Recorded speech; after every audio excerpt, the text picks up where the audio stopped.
A sprawling suburban megachurch campus, a smiling family of 5 in matching pastel shirts walking in, a packed congregation swaying with hands raised.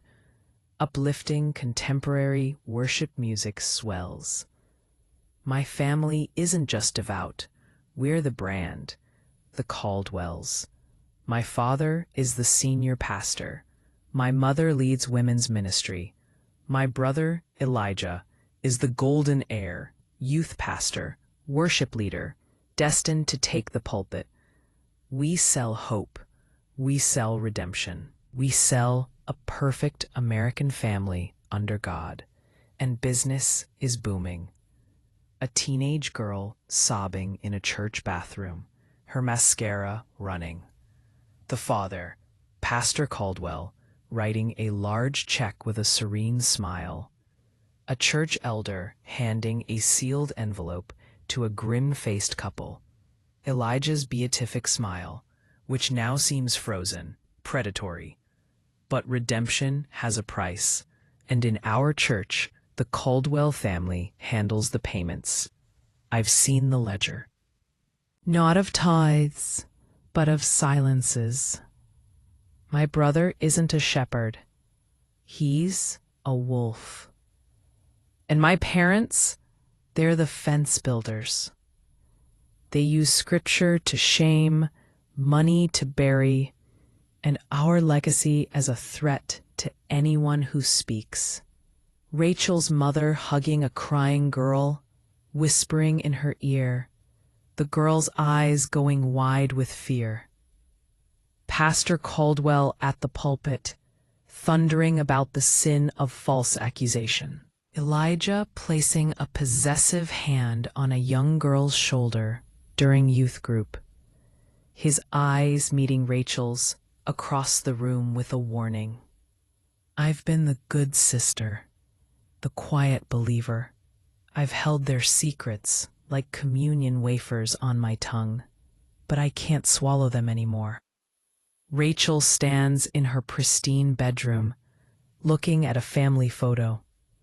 She slowly turns it face down. She picks up her phone, opens a recording app. Her hand shakes. They think faith is a shield. They're wrong. It's the spotlight. And I'm about to turn it on the monsters hiding in the Holy of Holies. Rachel, my family built an altar to our name. Tonight, I burn it down. Before we start the story, please tell me about the story in the end, or wherever you left, just tell me why you are leaving. What you want me to improve about the stories, even if you don't like the story. Just let me know why you don't like the story. I will be very thankful to you. Now let's move towards the story. In our house, God wasn't just love. He was the CEO, and we were the executive team. My father closed deals from the pulpit. My mother managed spiritual HR. My brother Elijah was the charismatic face of the next generation. And me? I was the quiet intern in the corner, taking notes on the cost of doing business. The Caldwell family dinner was a sacrament, every Tuesday, 6:30 p.m., no exceptions. The table was a glossy expanse of reclaimed barn wood, set with my mother's heirloom china that somehow survived the move from her modest Midwest upbringing to this 6,000-square-foot parsonage in an exclusive Atlanta suburb. The smell was always the same: rosemary chicken, my mother's pride, and the faint, clean scent of lemon polish on everything that didn't move. We held hands. My father, Pastor Stephen Caldwell, at the head. His grip firm and dry. "Heavenly Father," he began, his voice a warm, resonant baritone that could soothe or command. "We thank you for this bounty, for the love that binds this family, and for the ministry you've entrusted to us. Guide our steps, guard our hearts, and let our home forever be a beacon of your grace. Amen, we chorused. The performance began. My father cut into his chicken, precise and confident. Elijah, how were the final preparations for the youth revival weekend? Elijah flashed his perfect, televangelist quality smile. Solid. Dad, the band is tight. I've got a new talk on purity as power that's going to blow them away. The merch pre-orders are already 20% above last year's. He winked. The kids are hungry for the real stuff. The real stuff. I pushed a green bean around my plate. I'd seen the PowerPoint for that talk. It featured a lot of metaphors about locked gardens and spoiled fruit, all aimed at the girls in the audience. It made my skin crawl. Excellent, my father said, a glint of satisfaction in his eyes. This was the metrics that mattered: engagement, growth, revenue. Rachel, you'll be helping at the registration table. We need a friendly, familiar face. I nodded, my usual response. My role was to be the supportive, wholesome younger sister, the reliable one, the one who didn't need the spotlight, which was fine by me. The spotlight in this family had a way of burning everything it touched. My mother, Gloria, beamed at her eldest. I heard the Johnson girl decided to volunteer after your small group talk last week. Such a turnaround. Her voice was sweet as saccharin, but her eyes flickered to my father, a silent message passing between them. The Johnson girl, Megan, 16, mousy, from a broken home on the fringes of the congregation. Elijah had taken her under his wing 3 months ago. I'd seen her leaving his office in the youth wing last Thursday, eyes red-rimmed, smoothing down her skirt. When I'd asked if she was okay, she'd flinched and mumbled something about being moved by the Spirit. She just needed direction, Elijah said smoothly, scooping a forkful of potatoes. A lot of them do. The world gives them chaos. We give them structure. Boundaries. Boundaries. The word tasted like ash in my mouth. Compassion is the heart of ministry, my father intoned, the catchphrase that headed the Benevolence Fund section of the church budget. The conversation flowed into tithes, the new sound system, the upcoming building campaign. It was all business, polished with a sheen of piety. I ate my chicken, which was always perfectly cooked and utterly tasteless to me.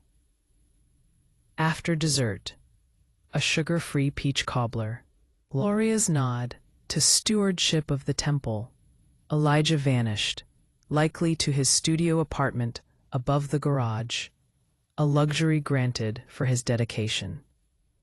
My parents retired to the study for prayer and planning. I cleared the table. It was my chore. As I rinsed the plates, I saw it. My father's leather-bound daily planner, left on the kitchen counter, next to the fancy espresso machine. He never left it behind. It was an extension of his arm, a cold, familiar curiosity twisted in my gut. I turned off the water. The house was silent, save for the low murmur of voices from behind the study's closed door. I dried my hands meticulously. Then I reached for the planner. It fell open to today's date. Sermon notes. Lunch with Elder Thompson. 3 p.m. Meeting with Harrisons. Galatians 6, 1-2. Discretion. Benevolence F. With $15,000.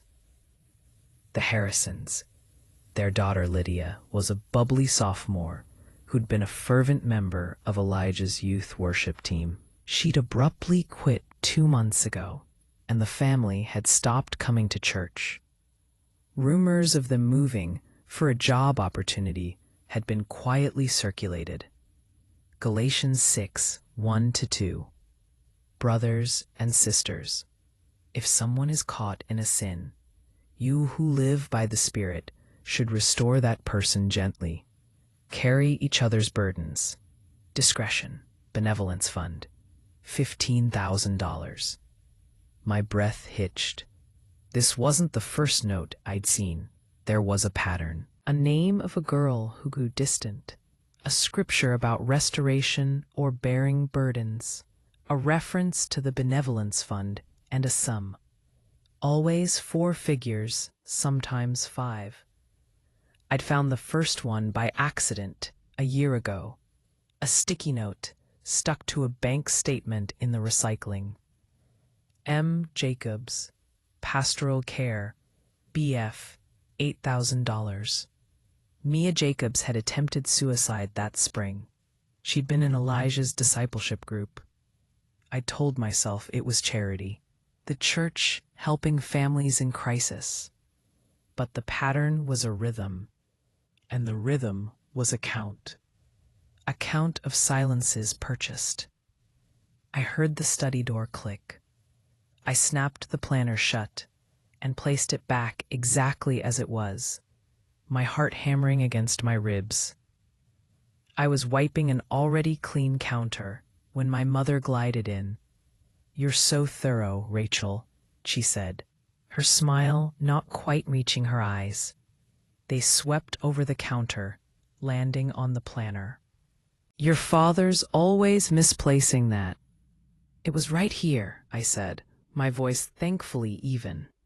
She picked it up, cradling it. "This ministry, it's a weight. Your father and brother carry so much. We have to be their support system, their safe place. The world wants to see them fall." She touched my cheek, her hand cool. "You understand that, don't you? How important our unity is." It was a sermon I'd heard 1,000 times. The family as fortress. The Caldwells against a fallen world. "I understand, Mom." She searched my face for a long moment. Then her smile warmed, becoming genuine. She believed me. That was my talent. I was believable. "Good. Now go pray over your brother's revival event. He needs our covering." I went to my room, but I didn't pray. I opened my laptop. My own ministry had begun 6 months ago. A hidden, encrypted digital vault. I logged in. I had files, photographs of bank statements I'd glimpsed, audio snippets of conversations overheard when my father's study door was ajar, recorded on my phone. A list of names. Mia Jacobs, Sarah Lynn, Kendra Bell, now Lydia Harrison. And I had the key. A single, damning piece of evidence I'd stumbled upon 3 weeks prior. I'd been looking for a missing USB drive of worship songs in Elijah's messy car.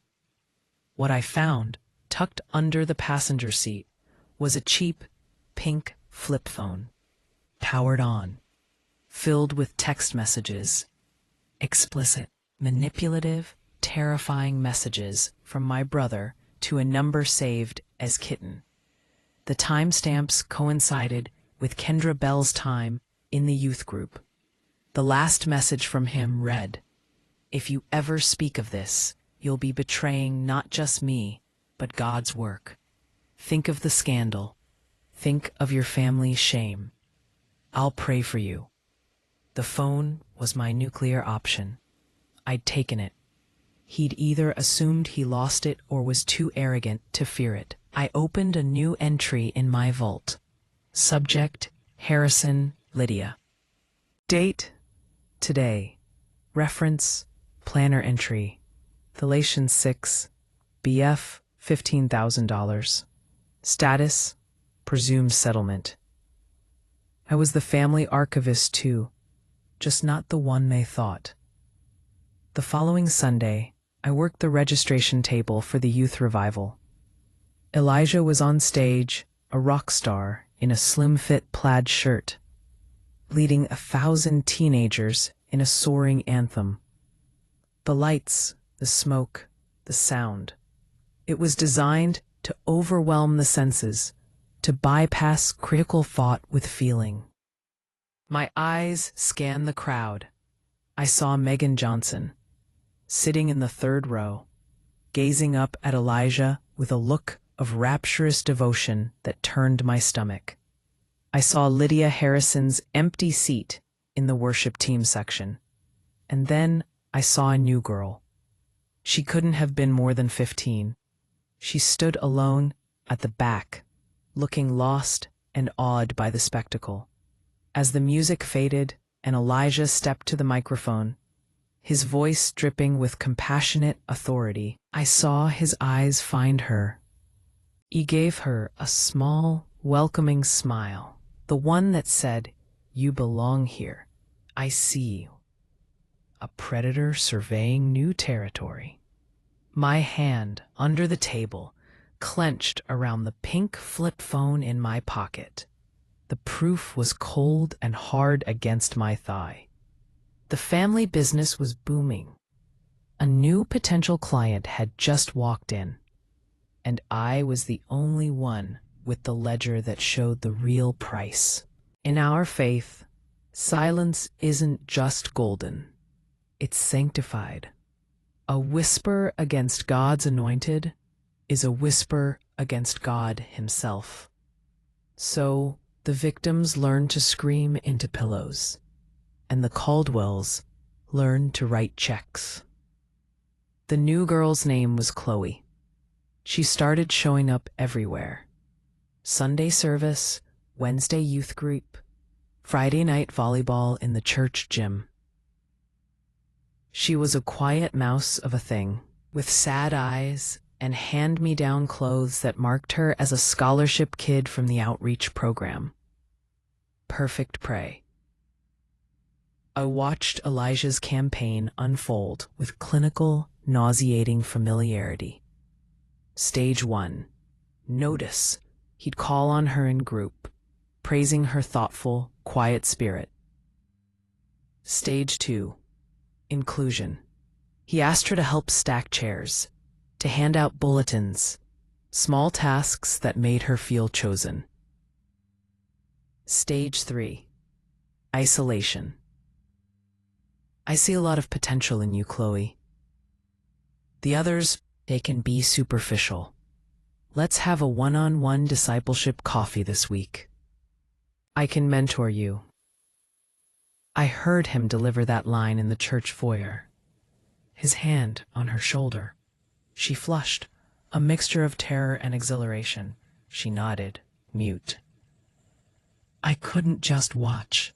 Not this time. The pink phone burned in my mind. But going nuclear with it meant my own destruction. The fallout would bury the victim under rubble of scandal and spiritual warfare rhetoric.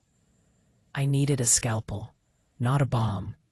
I needed to make Chloe see the wolf before she was in its jaws. My opportunity came the following Tuesday, during a women's Bible study my mother led. It was a sea of tasteful linen and softly spoken amens. Chloe was there, sitting stiffly in a back row, looking utterly out of place. My mother's topic was the Proverbs 31 woman, a portrait of virtuous influence. It was really a lesson on maintaining the family brand. A virtuous woman's worth is far above rubies, my mother read, her voice a soothing balm. Her husband has full confidence in her, and she brings him good, not harm, all the days of her life. Her eyes swept the room, lingering on me, then on Chloe. Our influence is our greatest gift, girls. We can build up our men, our leaders, or we can, through carelessness or malice, tear them down. A whispered doubt, a shared suspicion.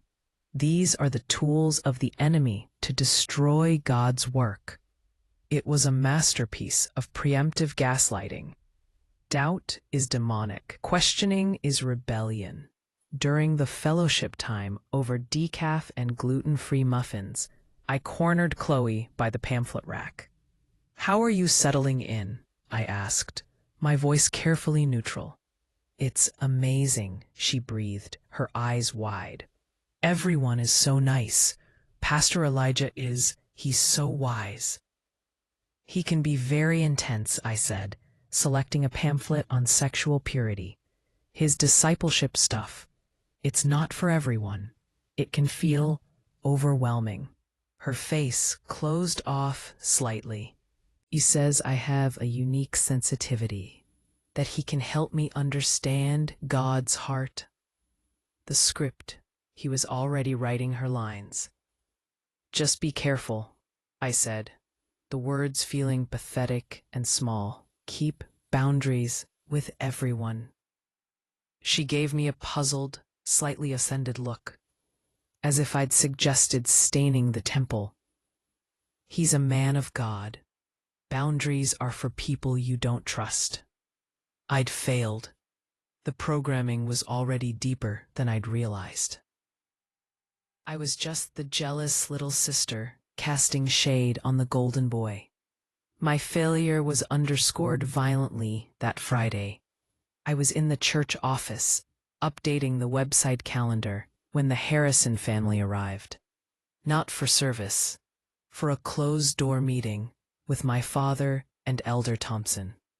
They were led not into my father's welcoming public study, but into the smaller, soundproofed counseling room in the back. I made an excuse to refill the paper tray in the copier right outside. The door was thick, but the wall was thin. Voices seeped through like a poison gas. Mr. Harrison's voice, raw and shaking, said she's in therapy now. She won't say a word about what happened, just cries. But she had texts, Pastor, texts from him. My father's voice, calm, immovable as granite. "Brother, we've been over this. Elijah was providing pastoral counsel. He admits the boundaries may have appeared blurred to a fragile young woman. He's confessed that pride to me, wept over it. But to imply anything criminal, that's a spirit of accusation, not of truth. She's not fragile. She was top of her class. Now she can't sleep." Mrs. Harrison, sobbing.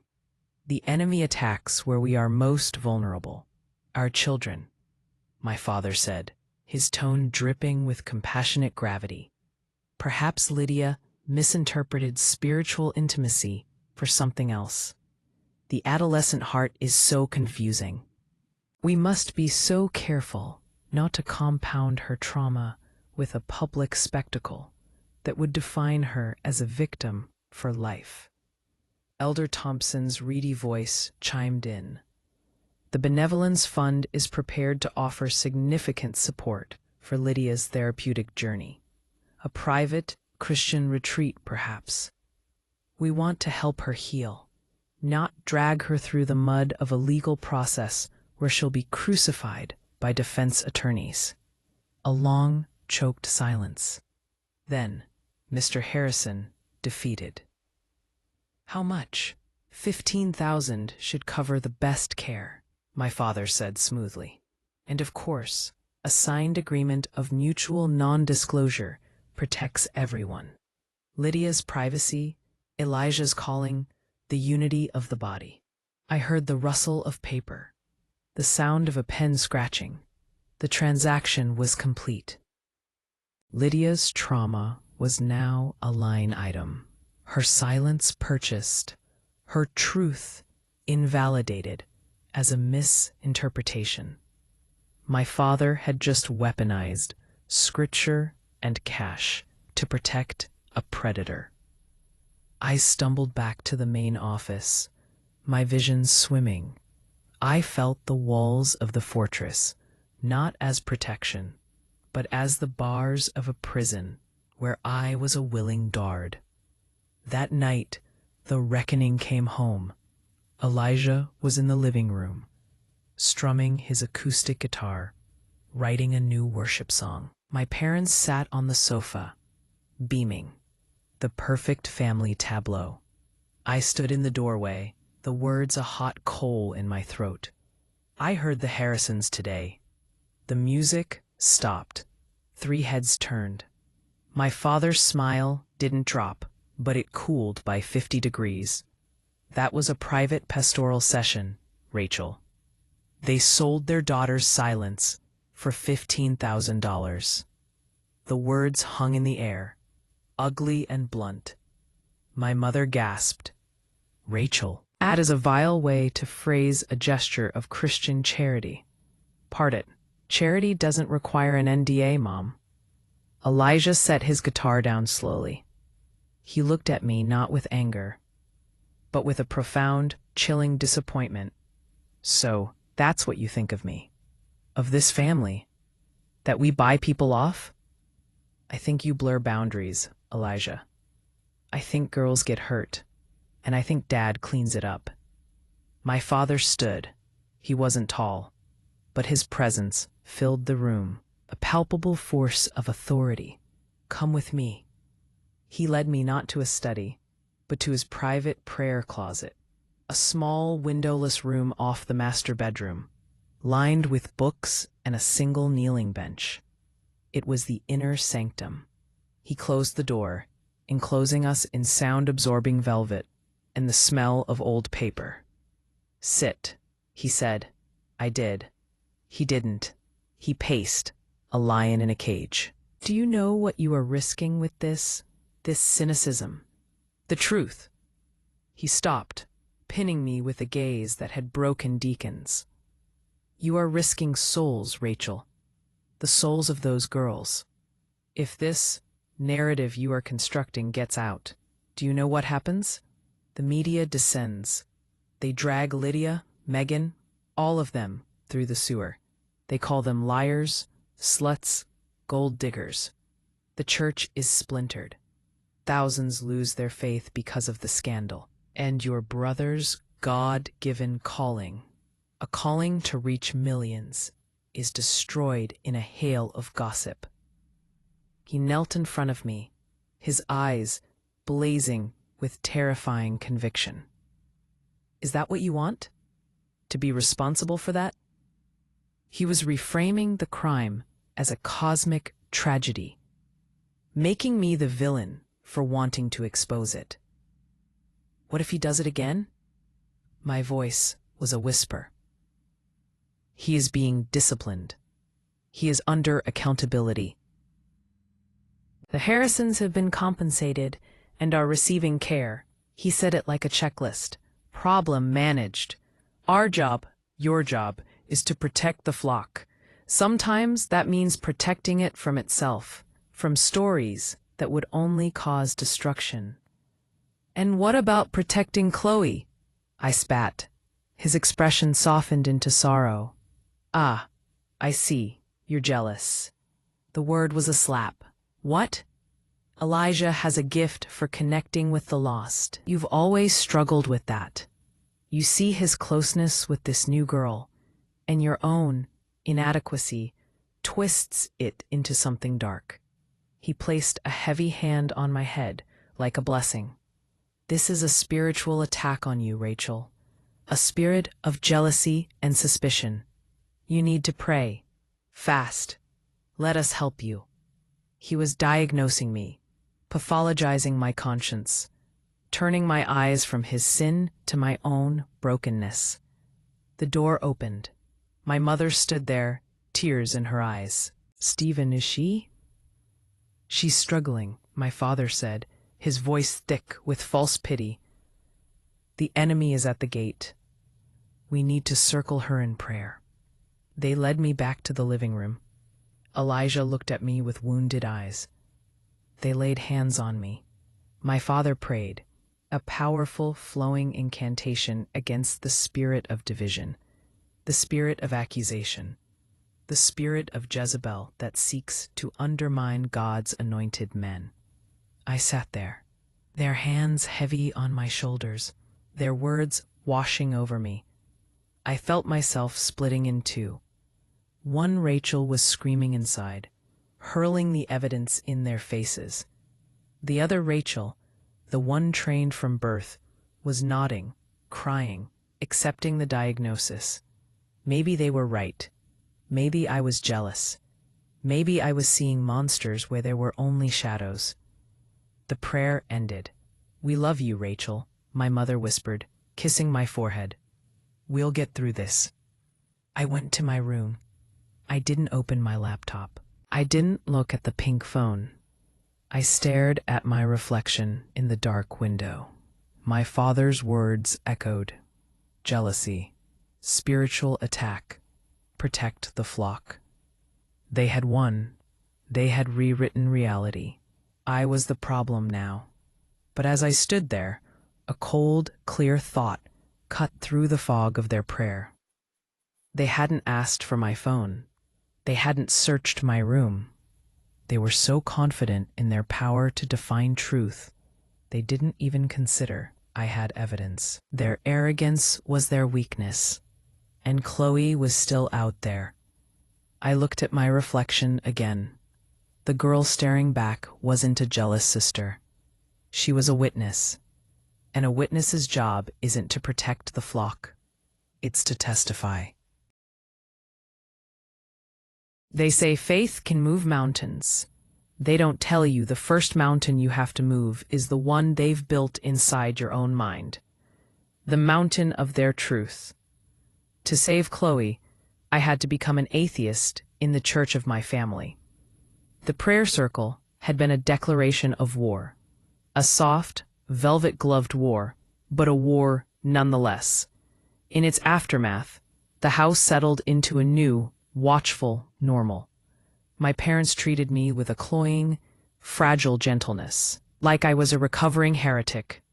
Elijah maintained a wounded distance, offering me sad, forgiving smiles that made my fists clench.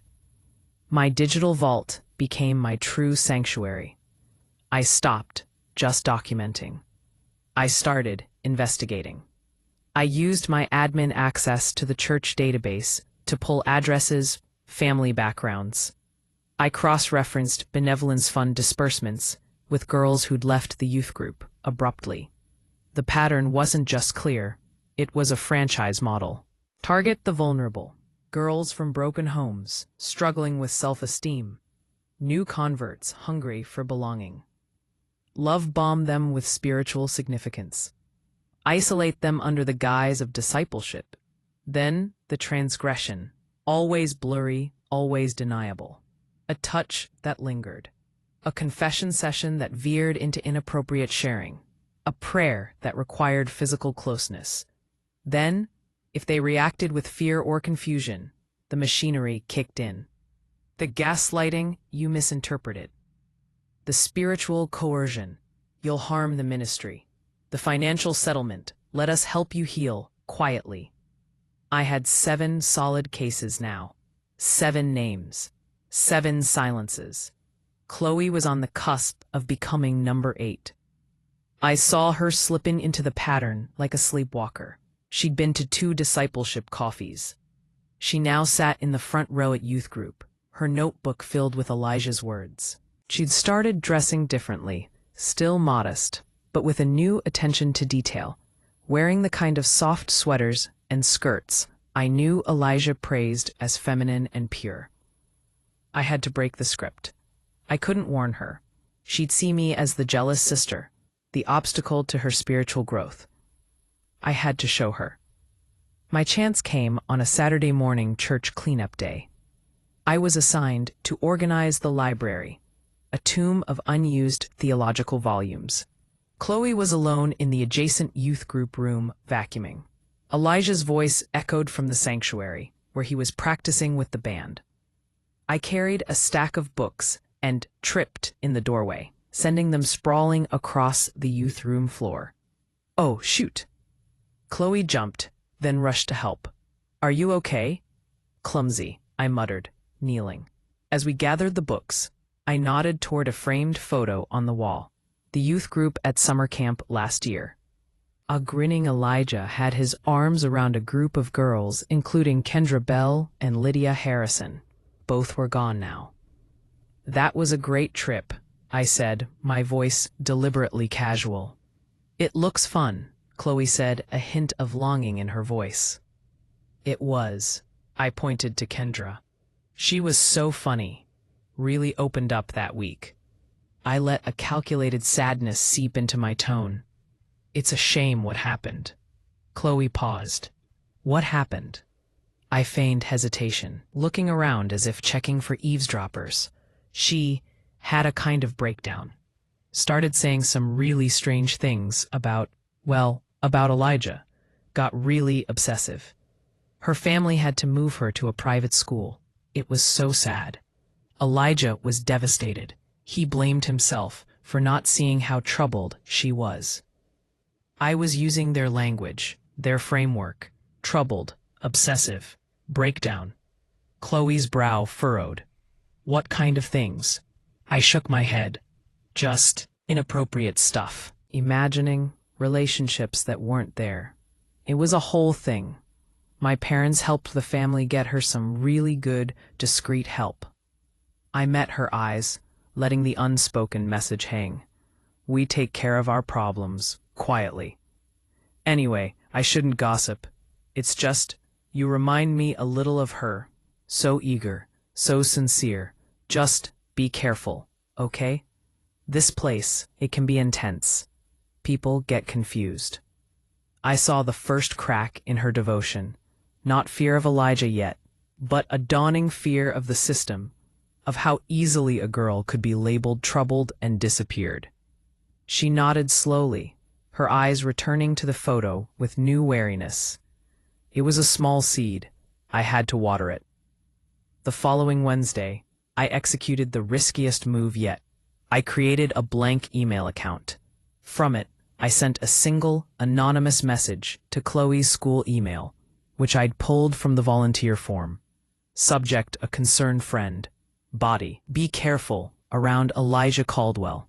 Ask Lydia Harrison why she really left. Ask her about the non-disclosure agreement. Google Mia Jacobs plus Caldwell Church. Pray for discernment, not just trust. I didn't sign it. I sent it from a public library computer. It was a grenade lobbed over the fortress walls. 2 days later, I saw the effect.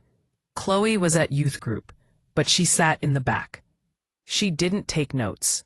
Her eyes, once full of worshipful awe, now darted around the room, scanning, questioning. When Elijah called her name to answer a question, she stammered and went silent. He frowned, a flicker of annoyance breaking his calm. After the service, he cornered her near the drink table. I lingered within earshot, pretending to refill a coffee urn. Chloe, is everything okay? His voice was all gentle concern. You seem distant. Is the enemy attacking your peace? I'm just tired, she mumbled, not meeting his eyes. You know you can tell me anything. That's what discipleship is. Bearing each other's burdens. He reached out to touch her arm. She flinched. A tiny, almost imperceptible recoil. Elijah's hand froze. His expression shifted, the concern hardening into something more calculating, the predator sensing flight. I'm here for you, he said, his voice cooler. Don't let lies take root. There are always people who want to see God's work fail. He walked away. Chloe stood alone, trembling. The seed had sprouted. It was now a thorn of doubt. That thorn festered overnight. The next morning, a Thursday, my father summoned me to his study before school. His face was grave. He had his laptop open. Chloe Henderson's mother called me this morning, he said, his voice dangerously quiet. Chloe came home last night hysterical. She showed her mother an anonymous email, full of slander, lies about your brother, mentions of NDAs, of Mia Jacobs. He turned the screen to me. It was my email, printed out. Do you know anything about this? My blood turned to ice, but I'd prepared for this. I let my eyes go wide with shock. That's awful. Who would send that? That's what I'm asking you, Rachel. He leaned forward. Your mother mentioned you had a conversation with Chloe last week about Kendra Bell, about being careful. I was just being a friend. She seems so naive. I was trying to look out for her. I injected a tremor of defensive hurt into my voice. You're always saying we need to shepherd the new lambs. He studied me, his gaze like an X-ray. The language here, non-disclosure agreement, that's a legal term, not one a teenage girl would typically use. I shrugged, forcing nonchalance.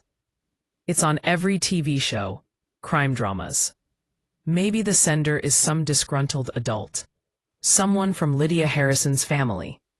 You said they were angry.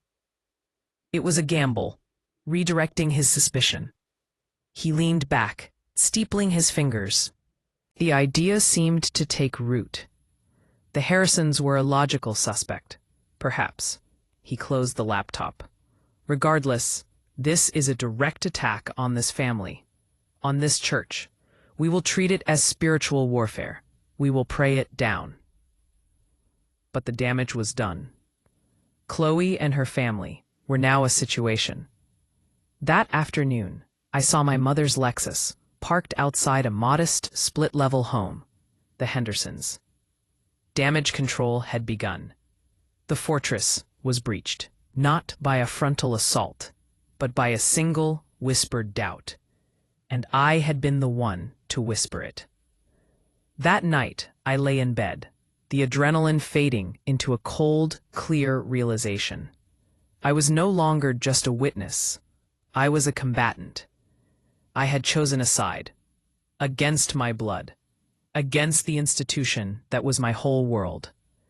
I opened my laptop and did something I'd been avoiding. I started drafting a document.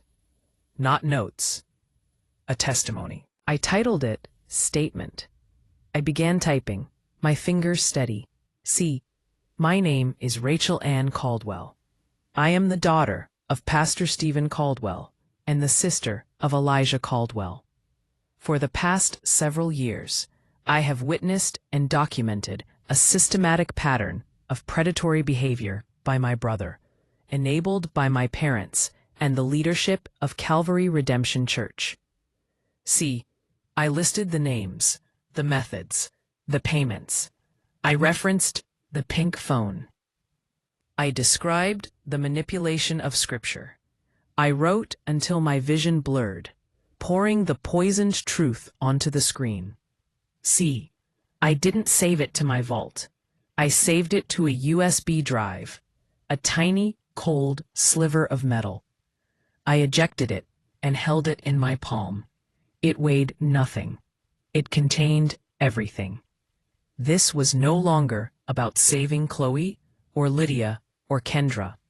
This was about truth versus the kingdom, and I knew, with a certainty that felt like falling, that I could not serve both. My family's God demanded loyalty at the cost of conscience. The God I was starting to believe in, a God of actual justice, not the Caldwell brand, demanded the opposite. I had to choose. And in the silent darkness of my room, the daughter of the pastor finally prayed her first honest prayer. Let me be strong enough to be damned in their eyes.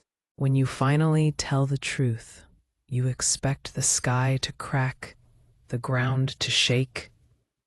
You don't expect the silence, the terrible, mundane silence that follows. The world doesn't end. It just turns its back and asks for the next hymn. I wore my Sunday best, a pale blue dress, modest, knee-length. My mother had bought it for me last Easter. It brings out the light in your eyes, she'd said. Today, I hoped it would make me look credible, sane, like one of them. My armor was their own uniform.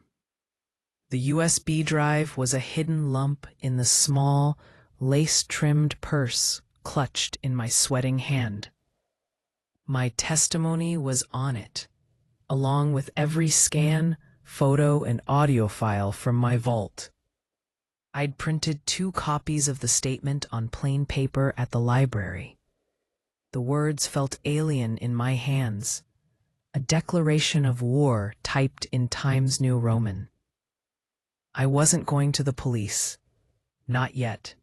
In their world, the police were secular antagonists, tools of the enemy to persecute the faithful. Going to the authorities first would have let my father frame it as spiritual persecution. I had to go higher. I had to use their own laws. The headquarters of the church's denomination was a nondescript office park 30 miles away, a place of carpeted corridors and framed doctrinal statements where faith was administered like a corporation. I'd called ahead, using a fake name, saying I had evidence of serious misconduct requiring regional oversight. I was given a 10 a.m. appointment with an assistant director of clergy standards, a Dr. Alistair Finch. My father was preaching the first service. Elijah was leading worship. My mother was hosting a brunch for the women's ministry leaders. The machine was humming. I told them I had a migraine, that I was going to lie down. A lie wrapped in a truth. The drive felt endless. Every minivan, every SUV looked like a churchgoer's car. Every face seemed to hold a judgment. I rehearsed my lines in my head. I am Rachel Caldwell. I am here to report a pattern of predatory behavior and systematic cover-up. Dr. Finch's office was beige and smelled of stale coffee. He was a man in his 50s, with a kind, weary face and eyes that had seen too many congregational disputes over parking spaces and worship music. He gestured to a chair. "You said you had a sensitive matter, miss?" "Caldwell," I said, my voice surprisingly steady. "Rachel Caldwell. My father is Stephen Caldwell of Calvary Redemption." His polite demeanor stiffened, almost imperceptibly. A name he knew. A big church. A large donor to denominational funds. I see. I didn't sit. I placed the USB drive and the printed statement on his desk. On that drive is documented evidence that my brother, Elijah Caldwell, the youth pastor, has sexually harassed and assaulted multiple minors within the congregation. It also contains evidence that my parents and church elders have systematically silenced victims using church funds, non-disclosure agreements, and spiritual coercion. The words hung in the air, clinical and brutal. Dr. Finch's kindly face drained of color. He didn't reach for the drive. He steepled his fingers. These are grievous allegations. They're not allegations.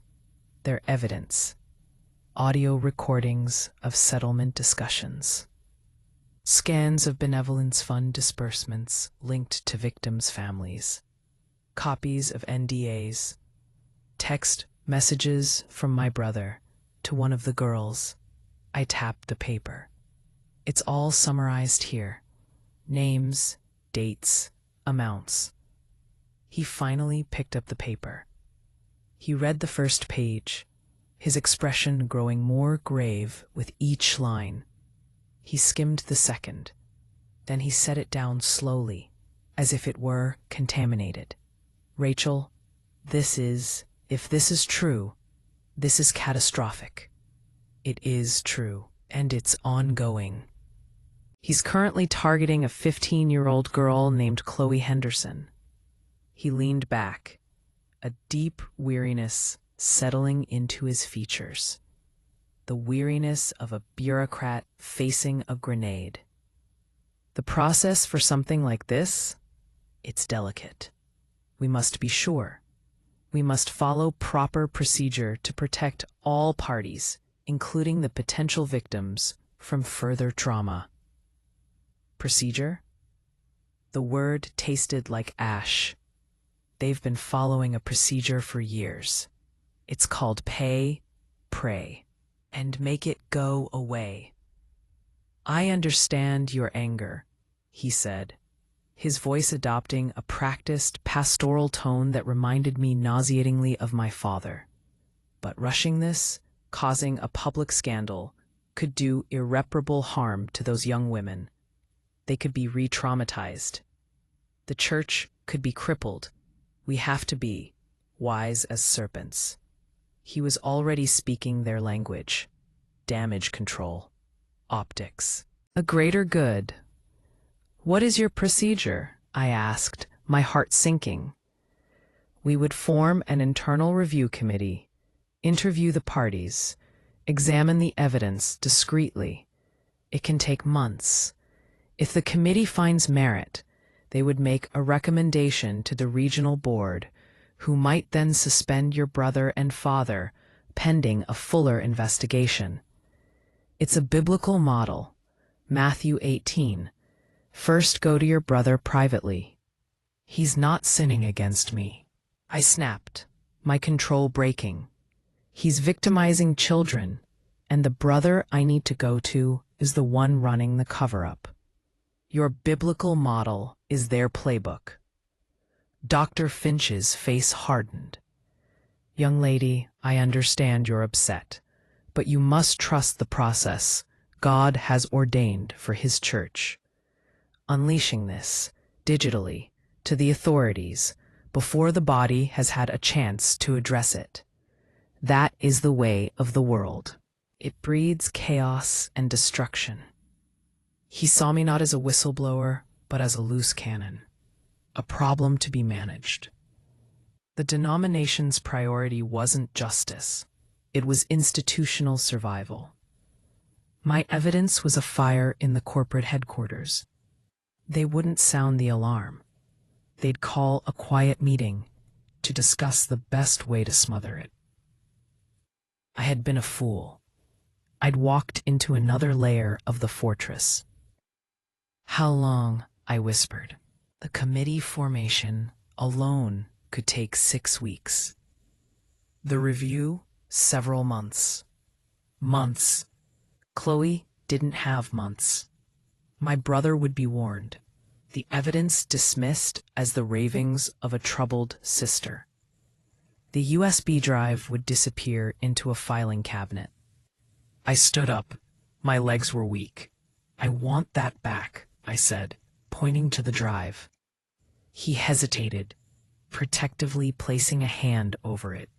This is church property now, as part of a potential inquiry. It's my property. My evidence. Given to you voluntarily. If you don't return it, my next call is to a lawyer and the Atlanta Journal-Constitution.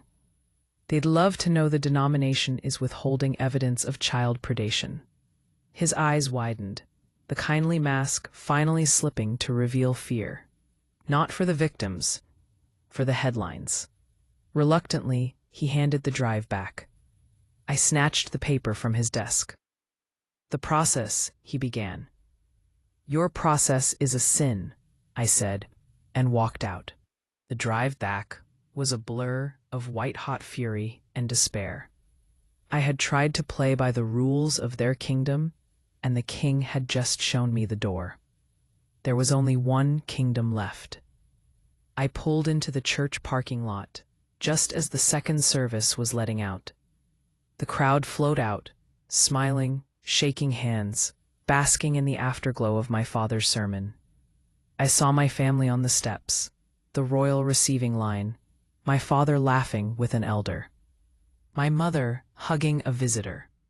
Elijah high-fiving a teenager. They looked invincible. I parked and walked straight toward them, my heart a drum in my chest. I didn't have a plan anymore. I had the truth, and I had nothing left to lose. My father saw me first, his smile faltering at my expression. "Rachel, I thought you were sick." "I was," I said, my voice loud, carrying. "I'm better now." Elijah gave me a puzzled, performative look of concern. "Hey, sis, you okay?" The crowd around us slowed, sensing a shift in the atmosphere. I looked at my brother, this golden idol of a man. I looked at my parents, the architects of the lie. And I spoke, not to them, but to the gathered flock. My brother, Elijah Caldwell, is a sexual predator. The words fell like stones into a still pond. A gasp rippled through the people nearby. My parents know it. The elders know it. They've been paying off victims for years with church money to protect the legacy. I pulled the USB drive from my purse and held it aloft. The proof is right here. Girls like Lydia Harrison, Kendra Bell, Mia Jacobs. Ask them why they really left.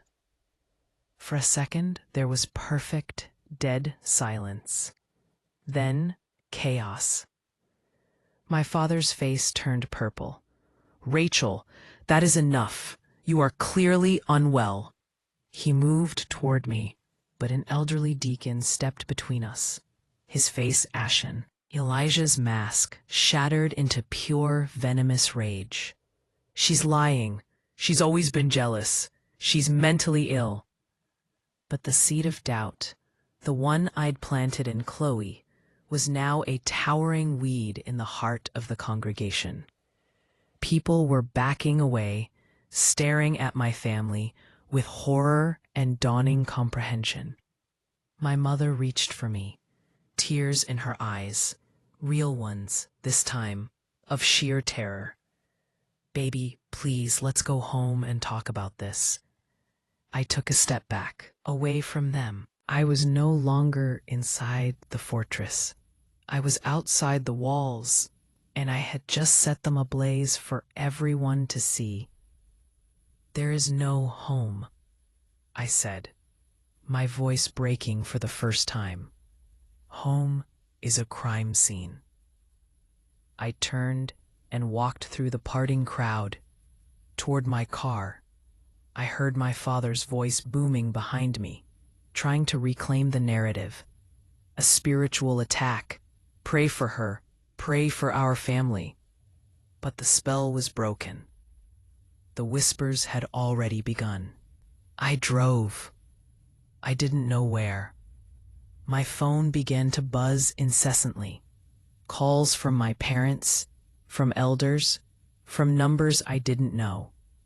I turned it off. I ended up at a quiet public park. I sat on a bench, the adrenaline leaching away, leaving me shaking and hollow. I had done it. I had burned down my life, my family, my faith. I took out my phone again, powered it on, and ignored the flood of notifications. I opened a new email. I attached the files from the USB drive. I addressed it to the lead investigative reporter at the largest newspaper in the state, whose name I'd memorized weeks ago. I CC'd the county sheriff's office tip line. The sun was high and bright. Children played on a swing set in the distance. A normal day. I typed a single line in the subject. Evidence of predation and cover-up at Calvary Redemption Church. My finger hovered over the send button. I saw my brother's face, my mother's tears, the stained glass windows exploding in my mind. I pressed send. There was no fanfare, just a soft whoosh sound. The truth, released into the world. I leaned back on the bench, the weight of 17 years sliding from my shoulders. I was an orphan now, a heretic, a whistleblower. But for the first time in my life, as I sat alone in the silent, secular sunlight, I felt something akin to peace. It was the peace of the damned, and it was the most holy thing I'd ever known. A pastor's daughter must choose between her devout, powerful family and the terrifying truth. Her golden boy brother is a predator, and their megachurch is a machine built to buy the silence of his victims. And so, another story finds its place by the fireside. I hope it kept you company, whether on a long road, during a quiet evening, or in the moments you needed a story to step into. This has been a Heartlight saga, and there are always more secrets to uncover. If this journey stayed with you, if you felt the chill or the mystery settle in, I would be so grateful if you'd let me know. Leave a comment below and tell me what part of the story lingered with you the longest. Your thoughts not only mean the world to me, but they help shape the tales I tell next. Like the video, share with someone who might like the story, and subscribe the channel Heartlight Saga. And if you're yearning for another story right now, the story doesn't have to end. I have another tale waiting for you. From my hearth to yours.